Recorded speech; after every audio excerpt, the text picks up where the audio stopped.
Hello everyone and welcome back to another video from Wake&Tech. In this video, I'm going to show you how to log out from your account on Zendesk. So let's get started right away. First of all, open up the browser within which you have not logged out from your account, and then in the address bar type in zendesk.com and then press enter. You will now be taken into the official Zendesk website, from which if you click on the sign in button, you will be logged into your account without any credentials. Once you have been logged in, you will be taken into your home page, from which if you wish to log out, click on your account icon at the top right corner and you will see the sign out button. Go ahead and click on it, and now you will be logged out from your Zendesk account right away.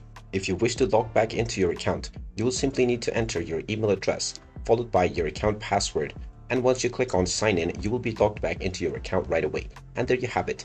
That is how easy it is to log out from your account on Zendesk. If you find this video helpful, make sure you hit that like button and subscribe to our channel if you haven't done so already. Also ring that notification bell to never miss another update from us. Thank you for watching, and I will see you again in the next video.